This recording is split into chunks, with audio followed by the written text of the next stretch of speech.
in the transcontinental rail to bind up a nation spanning North America. It was time to make a new territory here along the spine of the Rockies, west of Dakota, south of Montana, east of Utah, north of Colorado. This was land not many people had wanted up till then. The men and women living scattered in this rectangle didn't have any representative in Congress, so it was an Ohio legislator who introduced legislation to create the territory and eventually the state of Lincoln. Well, let's think about that. A state called Lincoln. Tall, craggy, funny, and smart in a homespun sort of way, and lonely. We all know that Lincoln had the loneliest job in the world. And not good looking. But think of all the things you could see in that face.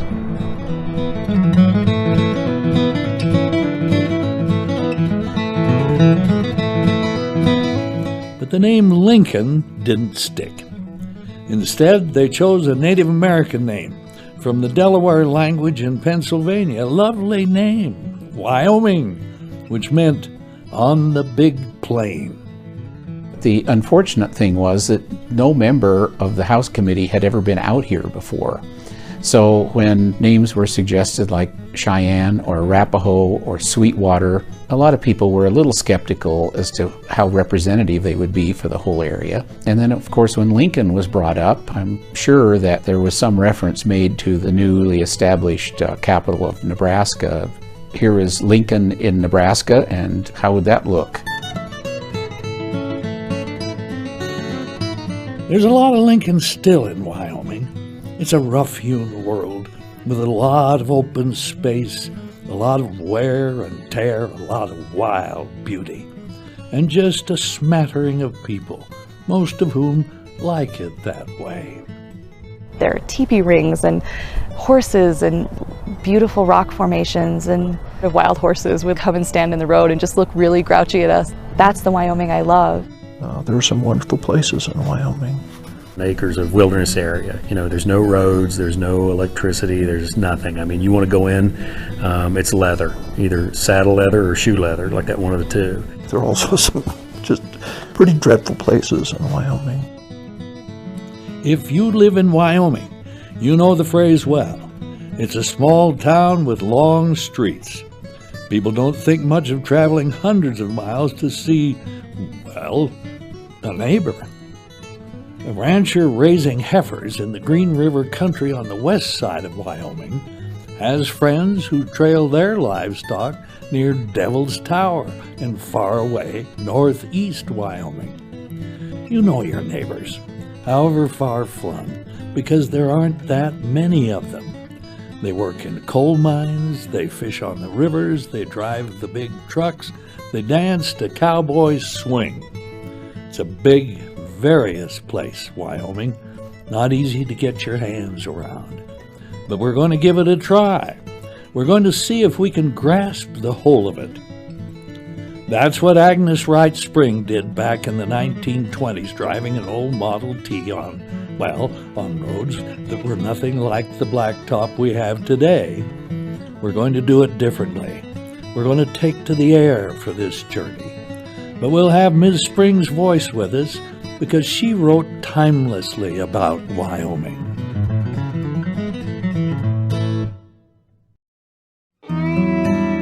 There is a fascination about the vastness of the plains, the ruggedness of the mountains, the uncertainty of the far horizon, the crispness and cleanness of the air, the brilliance of the sunshine that holds those who come and that draws them back if they leave.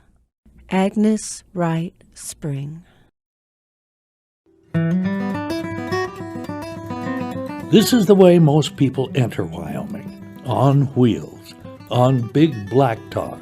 Many come through on Interstate 80, east-west across the southern width of the state, I-80, the great cinching belt of the nation.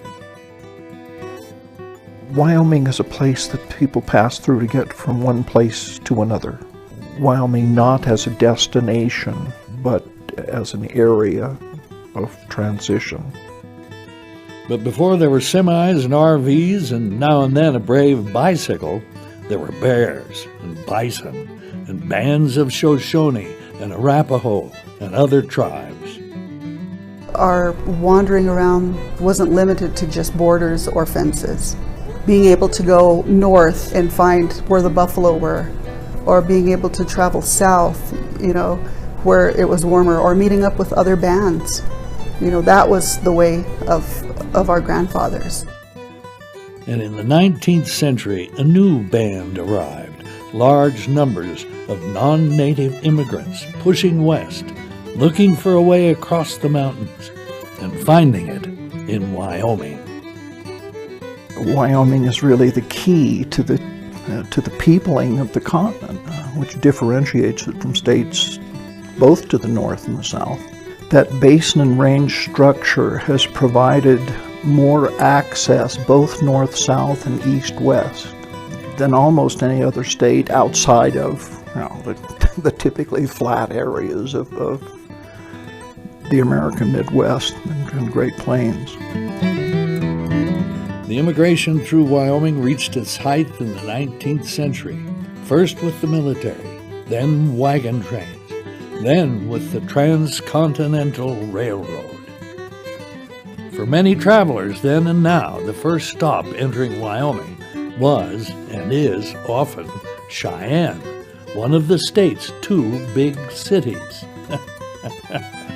Well, 60,000 people is big in Wyoming.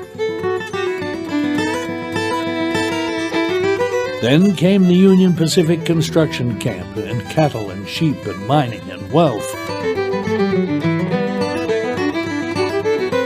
Cheyenne became the territory capital in 1869.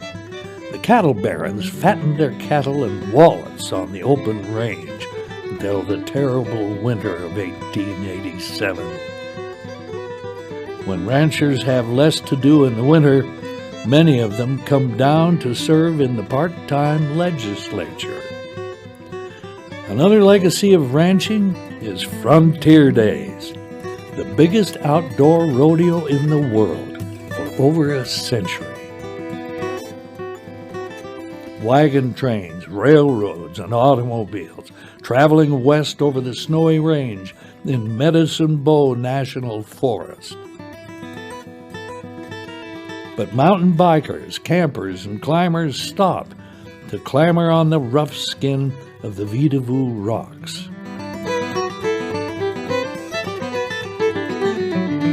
Cars began crossing the continent from ocean to ocean a century ago, coming through this Wyoming pass on the Lincoln Highway. Then it's down onto the Laramie Plains, another high, windy flatland where the heifers and pronghorn antelopes wander. And another rough and ready, shot-up railroad boom town of the 1860s, Laramie, now transformed into the state's sole university town. It's a boom town again, a growing university housing modern research facilities, 7 colleges, and 13,000 undergraduate and graduate students. The state's off-and-on booming energy economy has a lot to do with the university's growth. And for many in Wyoming, it's where they get their first exposure to the big, wide world, intellectually and socially. It's different in Laramie because I do feel like in terms of international students and professors, there is a bigger group here.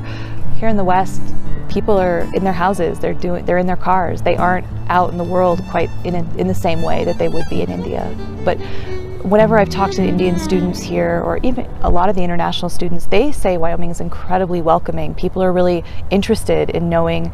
I think because they do stand out, because they are different, people ask about where they're from, what their accent is, what food they're eating. They're very curious in a way that I think, again, in a big city, people it's easy to just be a little indifferent to it because you have so many people from all over.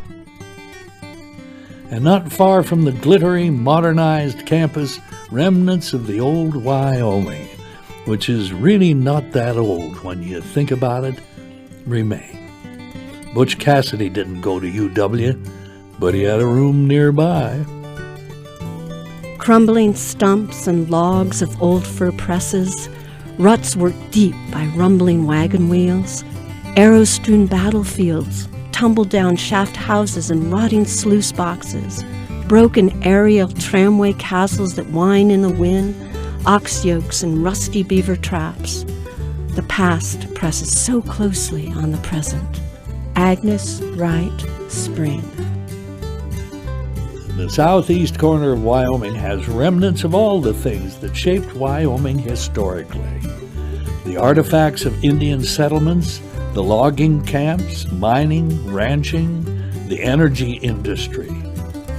A few of these towns, like Rawlins, have thrived thanks to the interstate and energy development.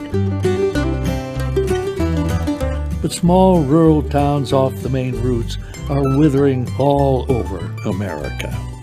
Medicine Bow is an extraordinary little place because, of course, it was made famous in Owen Wister's novel, The Virginian, but it was also a very important railroad stop on the Union Pacific Line.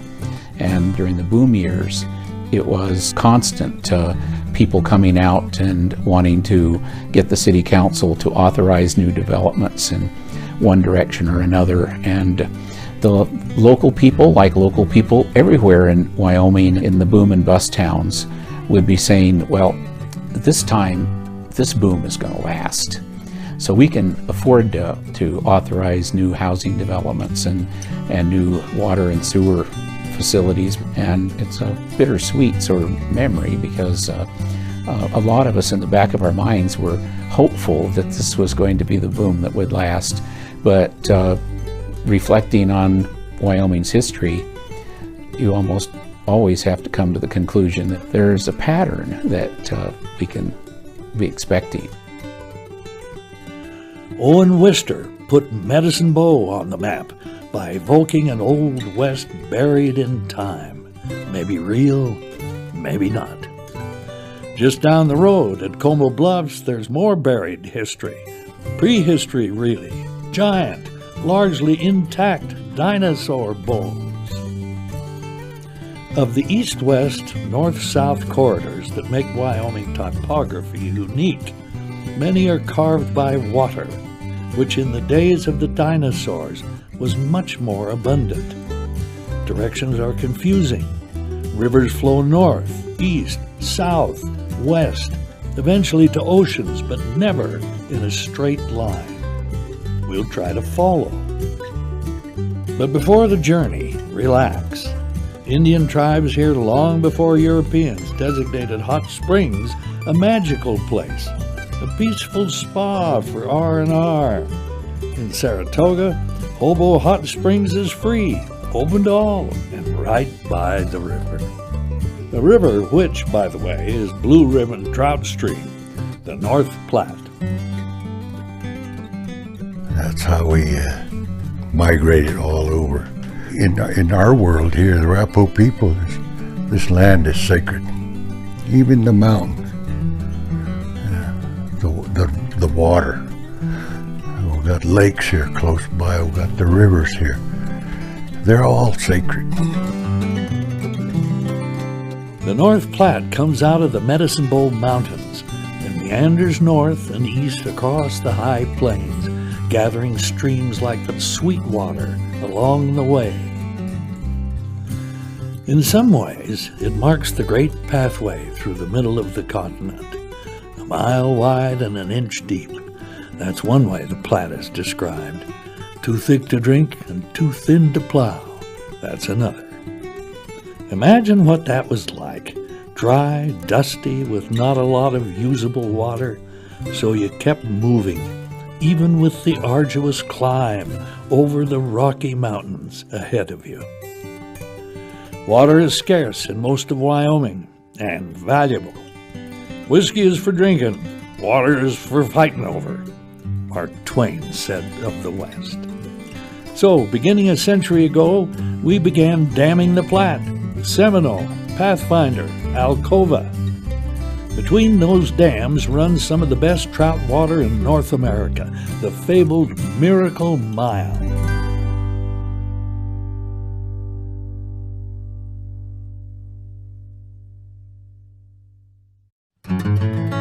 If it weren't for a stream to follow, it would be easy to get lost here, even today. The ranches are few and far between. Only the pronghorn racing out in the sagebrush know where they're going. Now and then, though, a landmark to aim for, Independence Rock, where travelers in the 1840s carved their names and messages, for many, the last message before the journey claimed another life. Then back on the trail, squinting ahead for the next landmark, like Devil's Gate and Split Rock. Who would think to put a town out here in the middle of the high plains in Wyoming? Many tried, but only a few stuck. And here's one of them. Casper, right in the middle of nowhere. A little mountain and a little city. Or, by Wyoming standards, a big city. As usual, the first inhabitants were only passing through. Fur traders in 1812 built a cabin of rock and covered it with buffalo hides. During the Oregon Trail years, there was a ferry here to get across the river, and $5 was not cheap in the 1840s. Casper was an oil town even then. They'd grease the wagon-wheeled hubs from oil seeps. A few decades later, in the 1920s, Standard Oil built the largest oil refinery in the world, and Casper grew into the biggest city in Wyoming. Today, there's a college, good restaurants, a diverse population. I like to refer to the fact that we have a traffic jam in Casper and it's 10 cars. And it's over in 20 seconds. It has a sense of place for me, that no matter where I am, I can look at the mountain and have my bearings. And this is still a big energy town, but that old refinery got torn down, and now it's a golf course and business park and wildlife habitat, the Platte River Commons. Old-time travelers didn't stay long, and we won't either. East we go, backtracking the old immigrant routes, where the wonders along the way are not much different than they were 150 years ago, like Ayer's natural bridge over La Perle Creek. The towns, what few there are, grew up along the waterways here. Wheatland, Chugwater, Glenrock, Douglas, Glendo, Torrington, and Guernsey. Places where stagecoaches took a break, Pony Express riders watered their horses, and the ruts of covered wagons are etched in the landscape. This was the gateway to the West, but also the hunting grounds of tribes like the Sioux, who watched the buffalo herds thin as white men moved in. Sometimes there was trade, and sometimes there was fighting. Fort Laramie, at the confluence of the North Platte and Laramie rivers, was the locus. Immigrants paused here to rest themselves and their footsore stock, to buy supplies or to wait for others to catch up with them on the way to Utah, Oregon, or California. 49ers hurried through with gold-fevered eyes fixed on the horizon. Pony Express riders stopped in a swirl of dust. Exchanged horses were off again. Soldiers, outfitted here for dangerous trips into the wilderness or returned wounded and weary. Gamblers, traders, prospectors, homeseekers, cowpunchers. Everyone who trekked across the plains knew Fort Laramie. Agnes Wright Spring. It wasn't gold or mineral, or certainly not water, that got anybody to settle in eastern Wyoming. It was grass. Tall, undulating grass, rolling on forever through the high plains and hills, a place where buffalo really could roam, and roam. and where settlers saw their cattle could do the same. I think Crook County is the best kept secret in Wyoming. We have a small population, rather large land area with primarily agriculture as its support. People like to see open space. We're the west end of the Black Hills. We have wonderful fishing. We have superb whitetail hunting. I had no idea that the land would claim me the way it did. My husband had very strong feelings for it, and I didn't understand it until I had lived here for a couple of years and then began to work outside. It gets in your blood. You are a caregiver.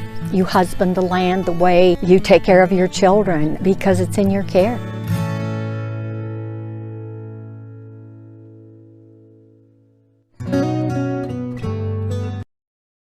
On the one side of this big flat basin are the Bighorn Mountains. On the other, the Black Hills, spilling over from South Dakota. These mountains are sacred to Native Americans, despite the carving of an occasional face on the rock. But who needs that? The most interesting piece of rock is over here, on the Wyoming side. Devil's Tower, the striking landmark that greets visitors as they come in from South Dakota and makes them forget all about Mount Rushmore. It doesn't take a spaceship to make this piece of rock interesting. It rises out of the ponderosa pines and hills like a giant tree stump. But it's volcanic, the core of an ancient uplift, perhaps 60 million years ago, stripped down by time and weather to fluted vertical columns of hardened magma. Devil's Tower is what Colonel Richard Dodge called it after he led the United States Geological Survey out this way in 1875. But Native Americans, who've been here a while longer, call it Mato Tipi, or Bear Lodge, a sacred site. They tell the story of young women out gathering flowers who were chased by bears and saved by spirits that pushed the rock beneath them upward, leaving the bears below, clawing at the column. If you take a walk around the base of the tower and you get on the northern side, it's very, very quiet there. You can feel a presence. It's also very silent, and somehow that spiritual presence seems to take over. Then came the cattlemen and the coal miners and the drillers for oil and gas. Under the grasses of northeast Wyoming there are huge coal seams, the ancient remains of seas and swamps and prehistoric life. Now the fuel that keeps the lights on, the air conditioning humming, and the town of Gillette in a perpetual boom. So the mountains rose and the basins were sinking simultaneously from 100 million years ago to about 45 million years ago. The rivers would flow in, they'd quiet down, they'd make huge swamps, and we built up hundreds and hundreds of feet of plant material which turned into coal. Coal and cattle, sometimes a buffalo herd, sometimes a coal bed methane drilling rig. As open and empty as the Powder River Basin may seem, there's plenty going on here between the Black Hills and the Bighorn Range. At any point in Wyoming's history as either territory or state, there have been more coal miners in the population than there have been cowboys. And so by rights, the symbol on our license plate, instead of a bucking horse, there should be a guy with a pickaxe over his shoulder and a hard hat. To outsiders, to tourists, Wyoming may be all about cowboys and Indians and outlaws and energy. But it's not that simple. The store in Sheridan where you buy your calf roping lariat and hand-carved saddle also serves polo players. And on a visit a few years back, the Queen of England. These towns on the east slope of the Bighorns, Sheridan, Buffalo, and dots on the map like U-Cross, have a sizable population of artists and writers.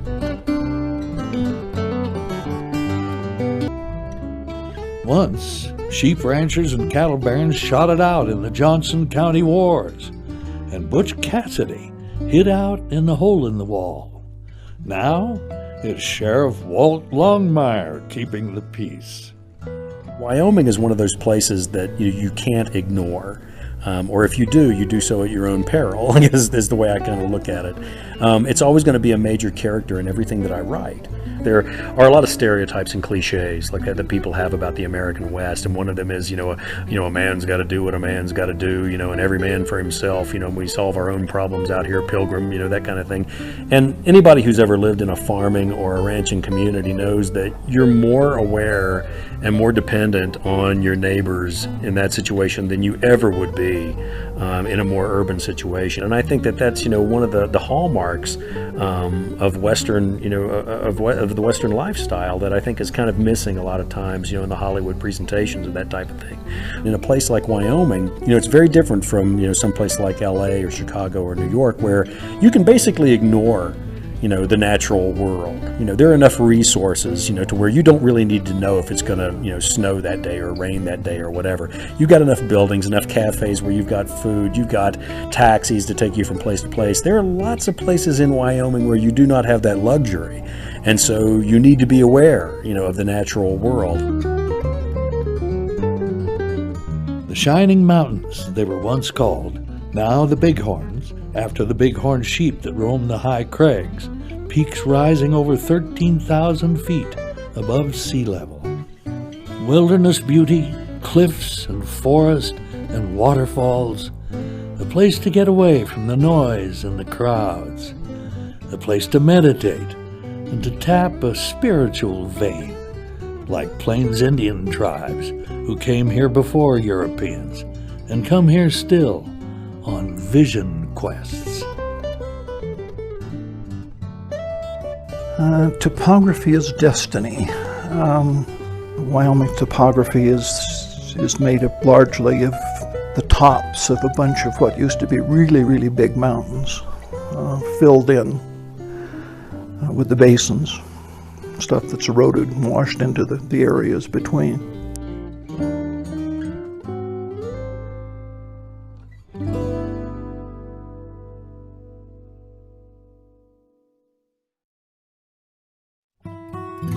Rivers flow to all points of the compass in Wyoming. They change direction, they change colors, and they change names. The Wind River at Wind River Canyon becomes the Bighorn River and turns north on its way to the Gulf of Mexico, south. Usually, it's a mountain range that turns a river, but sometimes the river gets the better of a mountain, particularly older mountains, buried in sediment sloughed off by the young, tall Rockies. That's what happened here, where the Bighorn River cut down through the Pryor Mountains on its way to the Yellowstone River, on its way to the Missouri River, on its way to the Mississippi River, twisting around south and down to Louisiana. But here in the basin, with the Bighorns on one side and the Absarokas on the other, with water to irrigate and protection from the plains winds, farms and towns took shape. Like most of Wyoming, there are natural landmarks here that stand out from many miles away. Hart Mountain is one of them. During World War II, over 10,000 Japanese Americans were detained here, as if ethnicity were traitorous. There was fear and hostility in nearby Wyoming towns, and yet Cody Boy Scouts camped with their Japanese scouts and forged lifelong friendships. Cody is the biggest town in the basin, named after Buffalo Bill Cody, the legendary scout and buffalo hunter, whose Wild West shows toured the world and turned Old West history into something of a circus. Cody was a promoter for all seasons, and his ventures still shaped the region. He mapped dams and canals, drilled for oil, guided hunters, and built the Irma Hotel. Crow Indians used to winter camp here, and this was where John Coulter, a young member of the Lewis and Clark expedition, began a legendary winter trek into the wilds around Yellowstone. Coulter was working for Manuel Lisa, looking for Indian bands which would trade beaver pelts. It was an early example of the boom and bust economy that has marked Wyoming's history. Coulter, the story goes, mostly got along well with Indians, and they would have advised him on this trip to take a breather at Thermopolis. Locals have advertised Thermopolis as the biggest hot springs in the world. It isn't, but it's one of the nicest. Bison graze just to the east, there are water slides, and a peaceful place where you can bathe for free. You can thank Chief Washakie and the Eastern Shoshone tribe for that. Our warriors used to go and they would go down into some caves that were down in the Thermop area, and they would sweat and hold ceremonies before they went out on their hunting parties. And so there's, very significant ties to the hot springs area. The first major obstacle for Coulter and for anyone heading up the Bighorn River was the Owl Creek Mountains. You could hike over the top on a maze of trails or make your way precariously through Wind River Canyon. These days there's railroad track and a twisty paved road through the canyon now, and Boysen Dam at the top, but it's still a dramatic whitewater river with plenty of big trout. And if you might not have noticed, you're on the Wind River Indian Reservation now. Washakie didn't forego the Wind River Canyon or agree to sign that over. And to me that's very significant and telling because of the spiritual connection that we have, the Indian people have, to the Wind River Canyon.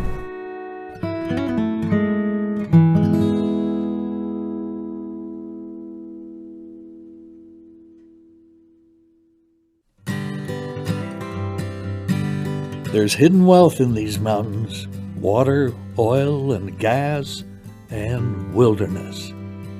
There are ghosts, the lost dreams of miners, the petroglyphs of 10,000 years ago, the battlefields where northern Arapaho and eastern Shoshone once fought. This land is sacred, and you don't want to violate those things, The mountains, that's all sacred. That's where we get our medicines. That's where we go when we have to go fast. Do those things. In the 19th century, the federal government decided in its wisdom to have two traditional enemies, the Arapaho and the Shoshone, share a single reservation. Luckily, it's a very big reservation, over 2 million acres, and that's greatly reduced from the original boundaries, which went all the way to Utah.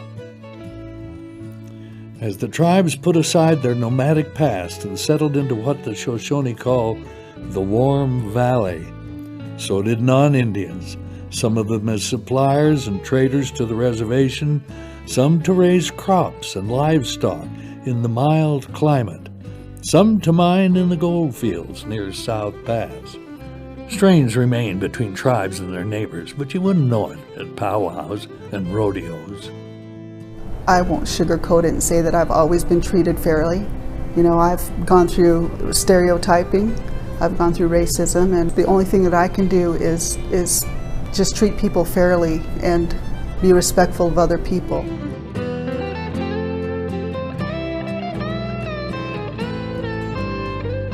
Mining for gold, for coal, for uranium.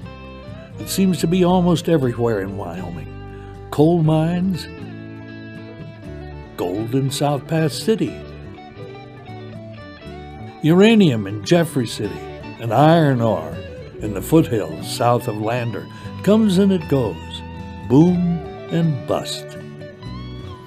Lander tried on all these enterprises: farming, ranching, trading, mining, but gradually oriented itself toward the mountains sloping up from its benches, where the rails end and the trails begin, a takeoff point for climbers and packers and fishermen, and a favored base for Wyoming conservation groups.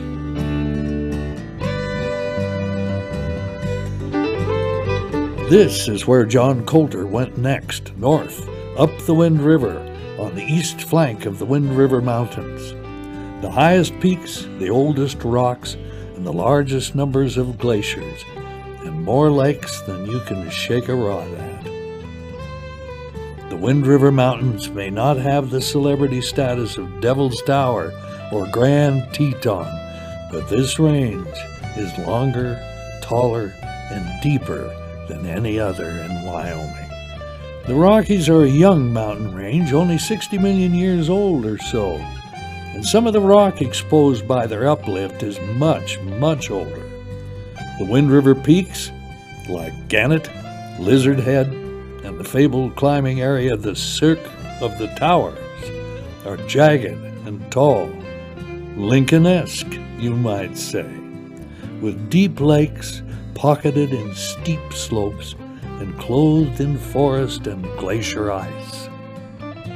Well, the oldest rocks are in the Wind River Range by far, and it's called Archean, and they're primarily granites and granitic gneisses, and they've been metamorphosed from multiple times where the plates crashed together billions of years ago and caused magma and volcanoes and mountain building episodes that have never been named because they're so old and we don't understand them very well. But in that process, that's where we see some of our oldest rocks in the Wind River Range. There are over 175 glaciers in the winds, some of the largest in North America. But these are mere ice cubes compared to the cold sheets that once covered and carved this range. And today's glaciers are shrinking fast. The forests, too, have shrunk. First to timber harvest for sawmills like the one in Dubois, then to the ravages of pine bark beetle. Sawmills have shut down all over, and Dubois, like Lander, is more of a recreation center now.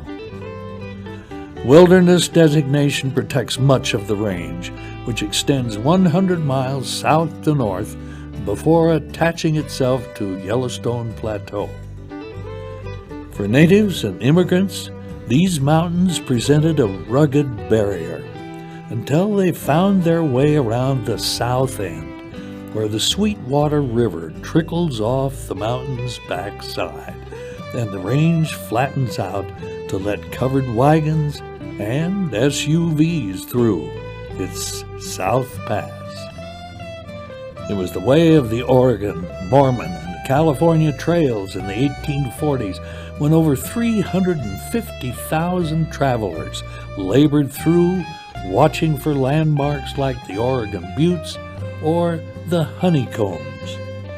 Almost nobody stopped in this windswept, barren world unless they were buried by the trail or stopped to dig, mostly without success, for gold.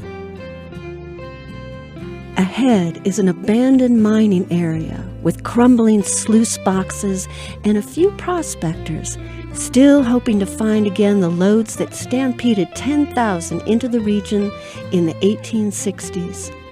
Some herders insist that the region is haunted, that of the 500,000 trappers, traders, gold seekers, homesteaders, bluecoats, bullwhackers, guides, peddlers, fanatics, and refugees, at least a few ghosts must remain.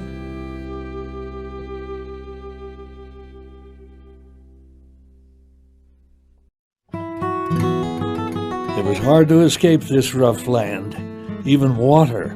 In this red desert country, the continental divide splits, and water flows neither to the Atlantic nor the Pacific. It stays right here.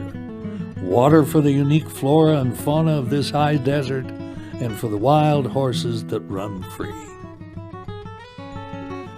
The Transcontinental Railroad could have come this way, through South Pass. Many thought it should. But there was more coal to the south. You could lay that track in a pretty straight line.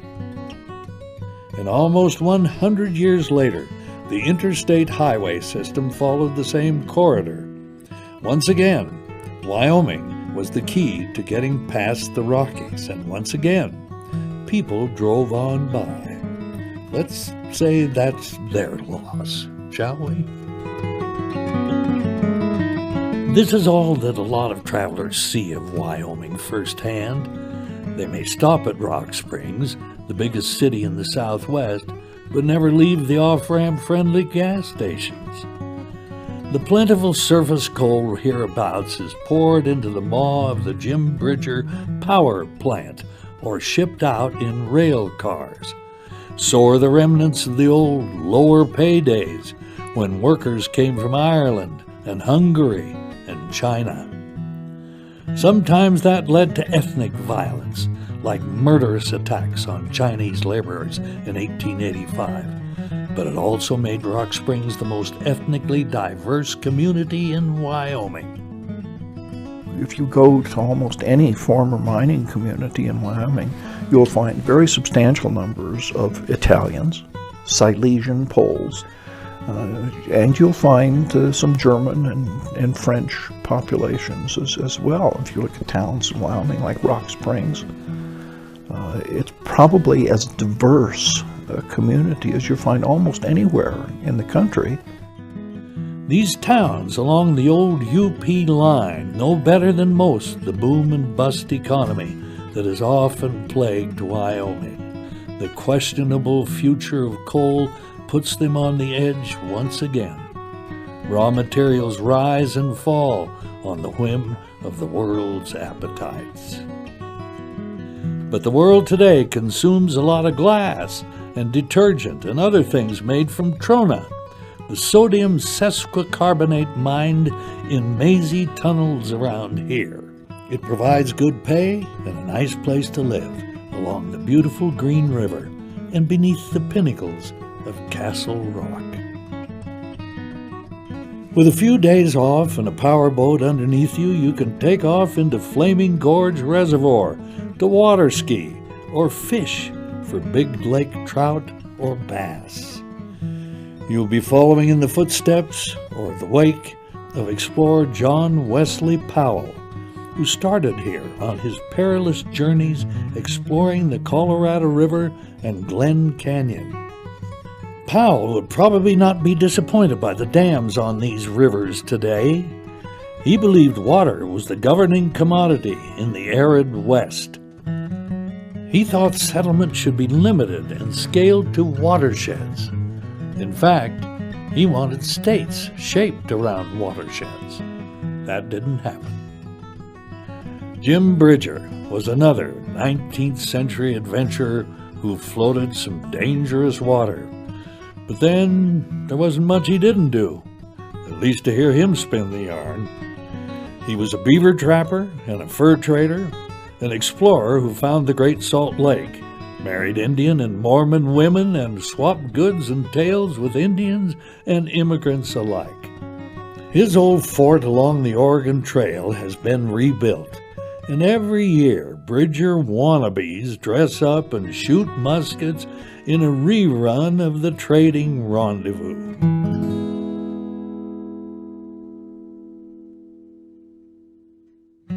The corners of Wyoming sometimes seem a little apart from the rest of the state.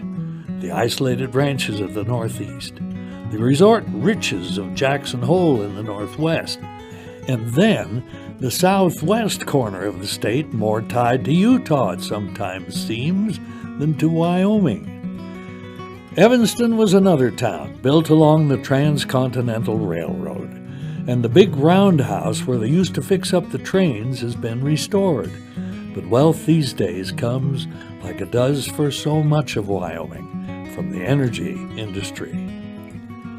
This close to Mormon, Utah, with Salt Lake City only 60 miles away, there's also a pretty hefty trade in fireworks, liquor, and some other vices outlawed across the border. The Star Valley runs along the western edge of Wyoming, arrayed along the Salt River, walled out of Wyoming by the Wyoming Range. It's a separate world, really, of dairy farms and mostly Mormon communities, sometimes called the Swiss Alps of Wyoming. On the eastern side of the Wyoming Range, another broad river valley, hemmed in on the east by the Wind River Mountains. In many ways, the upper Green River country sums up Wyoming, a major wildlife migration corridor with antelope, mule deer, moose, grizzly bears, wolves, ancient Indian campsites following the path of the game, blue ribbon trout streams, and trailheads to the highest peaks in the state. Drilling rigs pulling natural gas out of one of the largest deposits in the world. And because it's Wyoming, ranchers still herding cattle on horseback high up into the mountains. It's grueling work. You can make more money someplace else.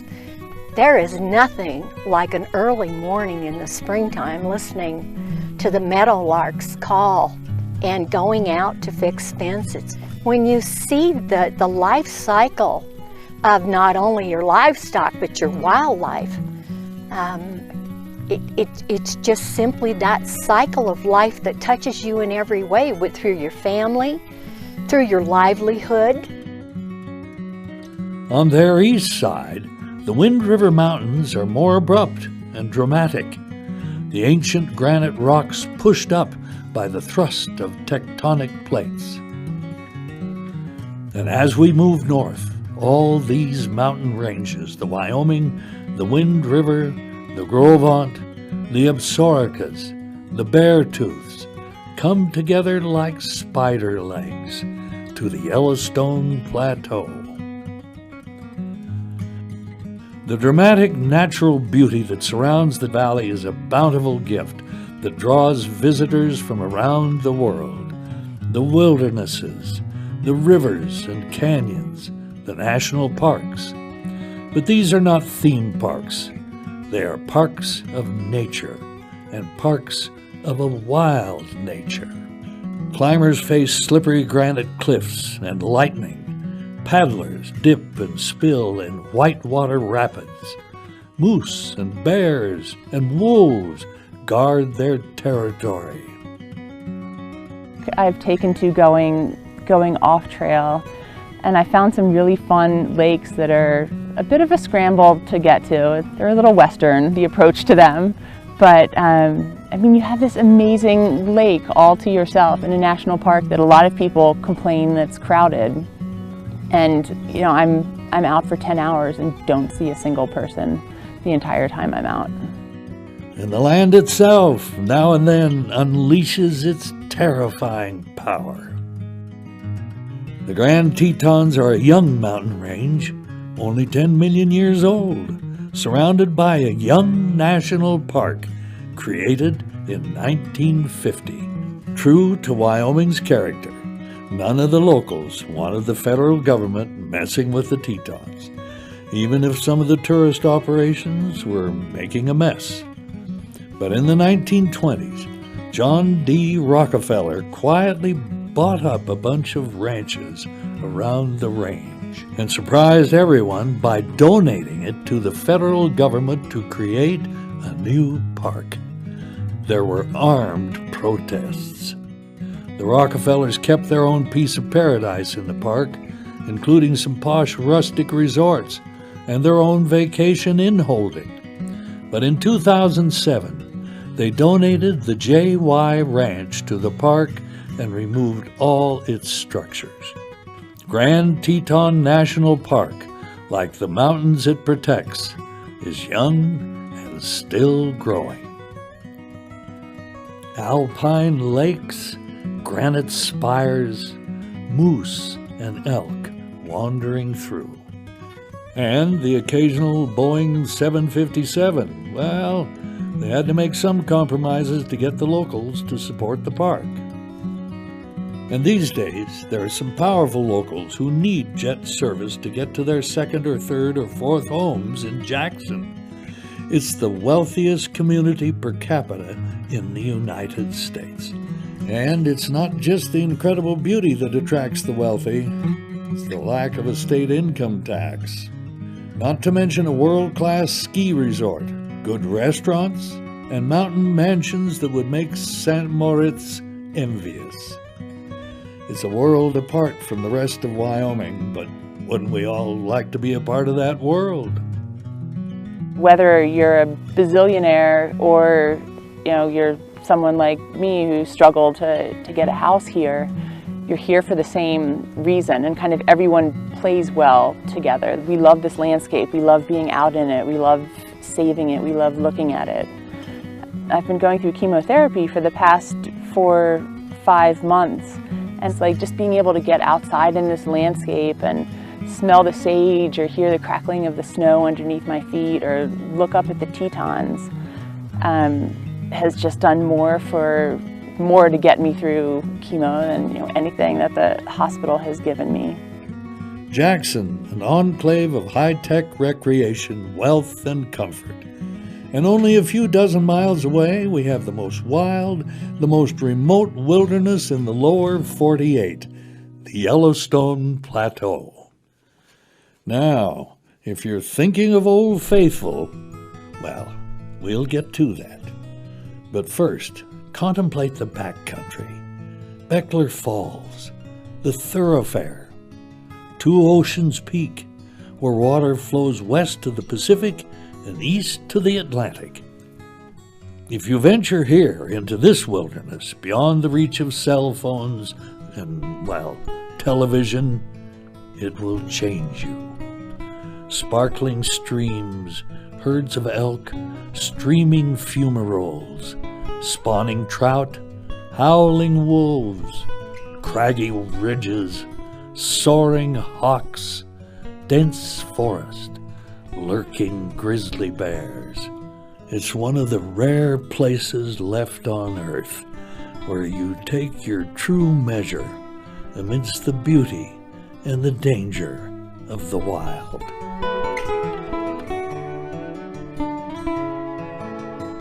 Remember John Coulter? He came through here on foot. It was 1808.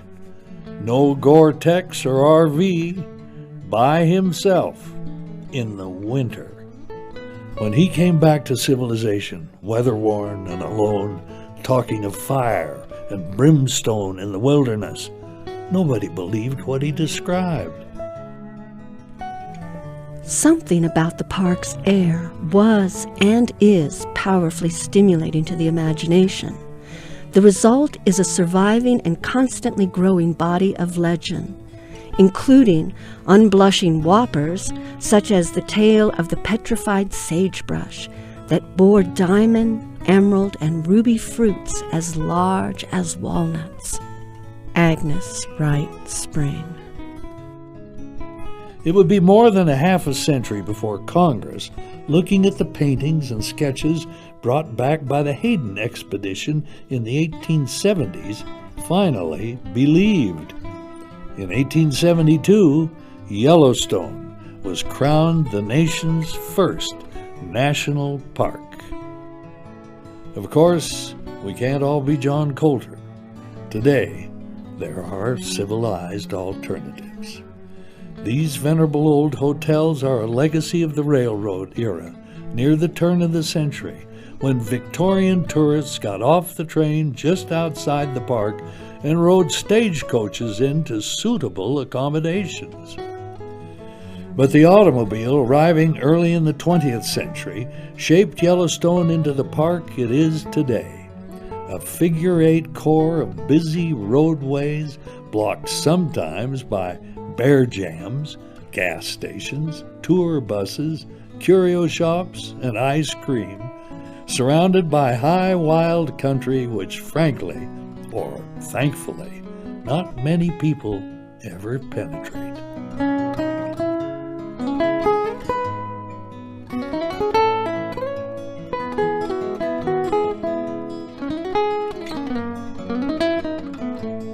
It's the geysers and mud pots and giant steaming basins that attract the crowds, and no wonder. But the real action is underground. There's a huge bubble of magma pushing up beneath the Yellowstone Plateau, a hot message from the Earth's core that the planet is still cooking and reshaping itself. Every 600,000 years or so, Yellowstone blows its top, and it's been that long since the last one. So watch out. It could happen any century now. The Lamar Valley, petrified trees and roaming bison and howling wolves. The Grand Canyon of the Yellowstone, taller than Niagara Falls. Pool after brilliant hot spring pool, grand prismatic spring, emerald pool, morning glory. And finally, Yellowstone Lake, over 300 feet deep, over 100 miles of shoreline. Why would you ever leave Yellowstone? Well, a lot of people leave Yellowstone. They're only passing through, after all, like so many who come to Wyoming. But if you live here, you know that as wonderful as Yellowstone is, there's so much more to the Cowboy State. So we come home to where we live, the small town with long streets, Wyoming.